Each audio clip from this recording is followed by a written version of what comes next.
Hello, my name is Mark Hellaby. I'm going to talk today to you about communication, and in particularly how communication is going to be so important, but also what are the barriers around effective communication in light of the current COVID-19 pandemic. These barriers are going to be significant.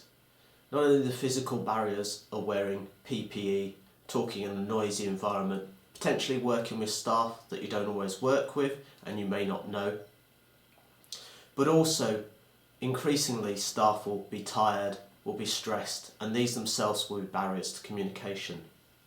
So I just want to set in this video just some very concise ways that we can think about improving our communication. And the concise one is a good place to start, because I think what we need to do is to really try and focus our communication and to keep it as brief and succinct as we can. I'm going to throw in the phrase of a common mental model, because again I think it's really important that everybody in the room, in the group, in the team that we're talking with understands what we're talking about. So common elements like declaring an emergency, really talking to the team and explaining what you're thinking is fundamental. Often we see a lot of time in healthcare where people drop hints or aren't very specific, but I think in this situation we really need to make sure that everybody understands what we're thinking and what we're thinking is happening at the time. Aligned to that is going to be closed loop communication.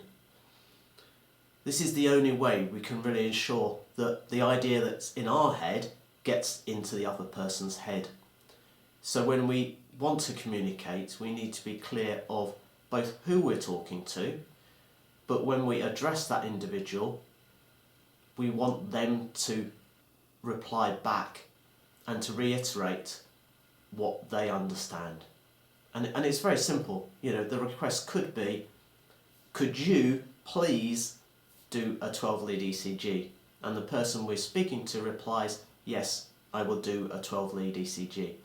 I now know, as the person who's giving that message, that the person has received and understood and has got the correct message. And that's the only way. It's quite a simple task.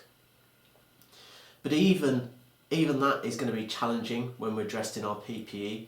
So we're really suggesting that people consider backing up verbal communication with non-verbal gestures as well. And ideally these should be standardised, they should be discussed beforehand, and the group and maybe even your department will come to an understanding about certain gestures. So it might be, for instance, if you're part of a group that's going to be performing some type of RSI and putting a patient to sleep with an anaesthetic, you decide that there's certain key steps where you're going to have non-verbal gestures which you use to reinforce verbal commands. So the non-verbal gestures don't replace them, but they just reinforce. We know that SBAR is a communication and an empowerment tool, and it's talked about quite extensively.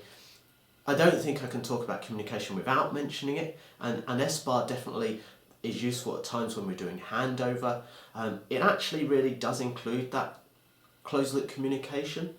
The things we know about SBAR is that often people do the S quite poorly, the situation, and often what people would do is do some chronological discourse about this patient that were admitted, so forth and so forth. So just remember, the situation in SBAR needs to be a sentence to sell why that person should be listening to you. The patient currently is not ventilating. Now that will attract people's attention, that will really get them thinking, yeah, I need to listen to this conversation. Your background, you can give a little bit of a background to that. They've been ventilating fine up until now, right until the time it stopped. The assessment is the chest's not moving at all. The recommendation is, I need you to come and help me now. Now, the recommendation is the other bit that often goes missing, and the recommendation is that empowerment step.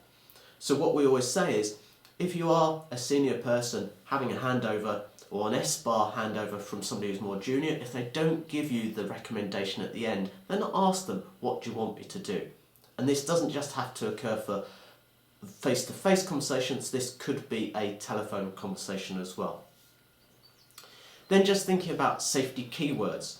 it's worthwhile just having some agreed terms that people can use, that the whole team will recognise as being what we call a safety keyword. And one of these phrases, or one of these, is to use the term CUS.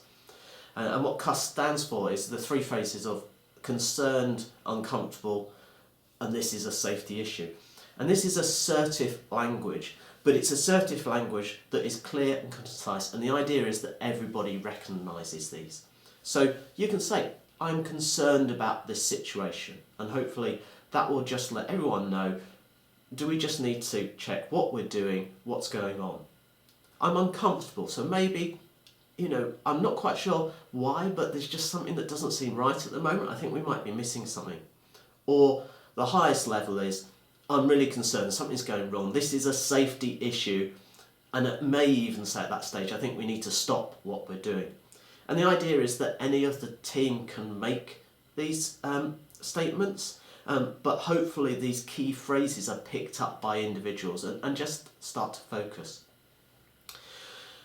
The final thing for me is just about, again, coming back to that concise conversations. What you'll discover in these busy environments is you'll get a lot of different communications going on at the same time. Now that is fine, that's how we work, but just again think, if we are dealing with an emergency or critical event, it really is important that everyone stays focused. So in those critical events, where possible, try to minimise the conversations just so we can listen. Remember, the body itself will have a physiological response to stress. We will get tunnel vision, we'll get task focus, and actually your communication will deteriorate as part of that.